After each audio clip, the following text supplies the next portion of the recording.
You guys like good news, right? Why passenger trains are booming in the US. When it comes to traversing the country, train travel is not very high on Americans' list. In fact, the United States ranks below many industrialized nations when it comes to ridership on its passenger rail. Perhaps this is because many of these countries also spend a lot more on rail infrastructure than the US, with China spending the most out of any country. But investment in US rail is picking up.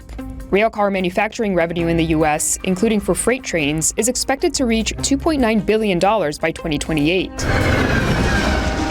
Meanwhile, investment in passenger rolling stock, which includes high-speed rail, light rail, metro, passenger coaches, and locomotives, is expected to increase at a rate of 4.7% per year between 2021 and 2026 across North America. A big boost to the rail industry comes from the Infrastructure Investment and Jobs Act, which was passed in 2021 and designates $66 billion to improve the nation's rail system. Guys, it's happening. This law makes us the most significant investment in roads and bridges in the past 70 years.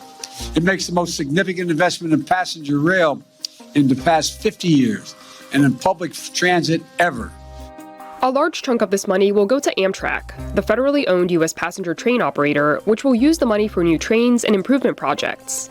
About $36 billion will go towards intercity passenger rail service, run by individual states in partnership with the federal government. About $5 billion will cover rail improvements, and $3 billion will be used to eliminate railroad crossings. Private companies like Brightline are also hoping to get a piece of the pie.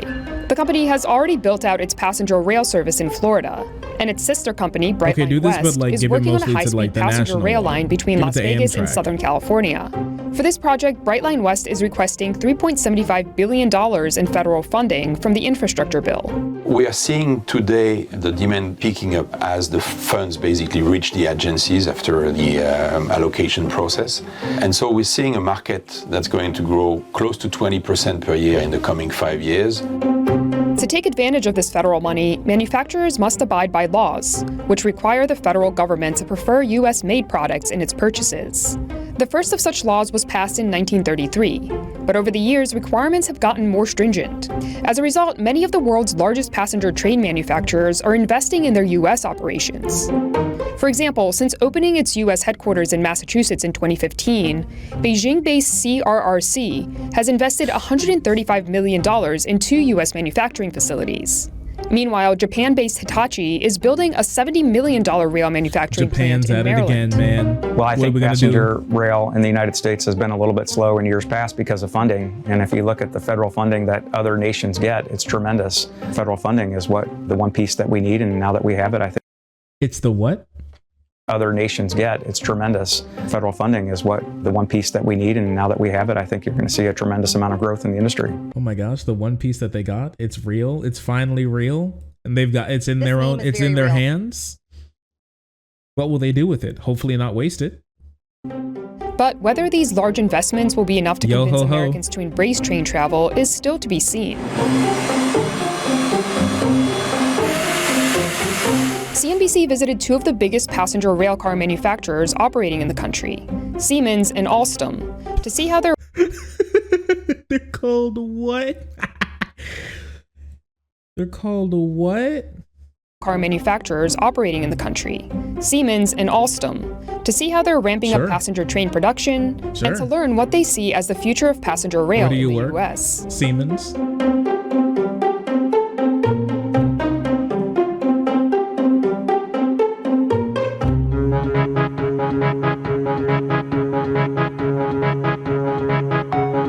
We're here at Siemens Mobility Facility in Sacramento, California, where there are 2,500 employees. This facility is a fully vertical facility. So we start with literally sheet metal and pieces of metal, and we build the car shells. After the car shells are built, we also build the bogies, or the trucks that the vehicles run on. Then we start the assembly process, and the assembly process is putting everything that's needed in a rail car, whether that's seats, sidewall liners, air conditioners, galleys, and all the amenities that go into rail cars.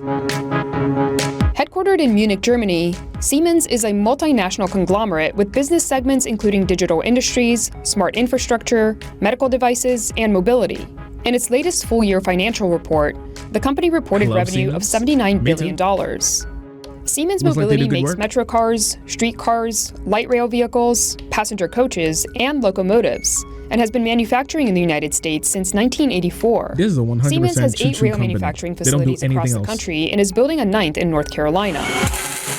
Its 64-acre, 710,000 square foot Sacramento facility serves as its North American train manufacturing headquarters and has been used to make more than 3,000 locomotives, passenger coaches, and light rail vehicles. The facility has the capacity to build around 250 vehicles per year. Customers can either buy complete train sets, made up of powered locomotives and passenger coaches, or purchase each type of vehicle separately.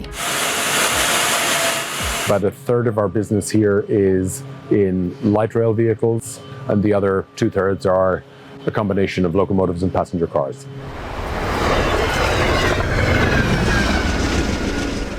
Siemens Yeah, it is true. They keep saying light rail, but light rail implies the existence of the dark rail.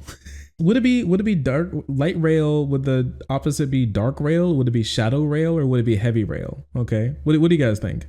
All possible. All the possibilities are among us. It makes it sound like you're going to another dimension. Me riding on the shadow rail. The evil rail. The Darkon rail. We love public transit, folks. Isn't that light rail right? We vehicle love public customers transit. include transit agencies in San Francisco, Portland, Oregon, and San Diego, among others. Siemens says it makes 2/3 of the nation's light rail cars. Gotta be careful the way you're saying that name, bro. But Siemens Mobility's largest U.S. customer is Amtrak. In the summer of 2021, Siemens scored a contract worth over $3.4 billion to manufacture and maintain 83 train sets to replace Amtrak's aging fleet across the Northeast Corridor and across various state-supported routes, including in Oregon and Vermont.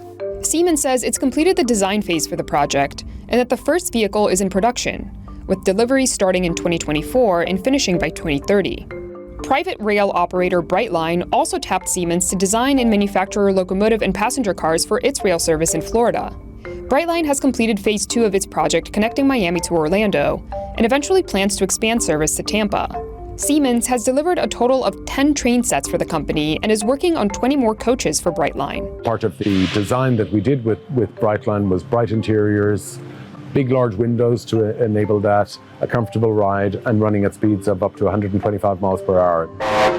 That's a couple miles. Siemens is also building 32 train sets for Canadian passenger railroad operator Via Shadow rail your under a mountain. $989 million contract. So far, the No more company has Siemens fleet. Well, we're in the Siemens section.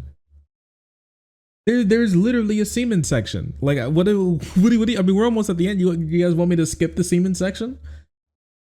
Because after that, it's the Alstom section. So you got to pick one. We're either gonna be in the Siemens section or the Alstom section. Never skip the Siemens section. For one, it's Siemens section. Okay, we're halfway there. We're almost at the Siemens section. You pick. We'll just finish the Siemens section, and then I think I want to move on. delivered 5 of those train sets.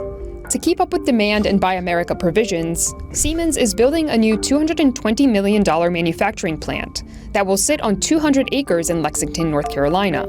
The new plant is expected to be completed in 2024 and will initially be able to manufacture about 12 vehicles per month. Siemens is not receiving any money directly from the Biden infrastructure bill, but I can tell you that it's fantastic for the rail industry. $66 billion going into our specific customers, and so we expect that to feed its way down to us, and that's part of the reason that we're opening the facility is the investment in the country. The trains that you see behind me here are 100% Buy America. So we basically source from suppliers on the North American continent. With the supplies being sourced locally, it makes it easier for the customers as well to maintain them. Aside from train manufacturing, Siemens also specializes in rail signaling, communication-based train control, and refurbishing old train cars. All right. Pretty cool. Nuclear plant in Georgia is being expanded. Nuclear expansion, let's go. Things are kind of on the come up. It's nowhere near as bad as people try to make it out to be. It's still pretty bad, but it's not as bad as some people say that it is. Anyways, what's going on with Fem Shapiro? Come here. Come here. Oh. Hi. Oh, sorry. I didn't see you there. If you're enjoying the content, hit the subscribe button. If you don't, It'll make Boo very sad. I know a bunch of you who are watching are not subscribed. Join the frenzy. You won't regret it. Thank you, Boo.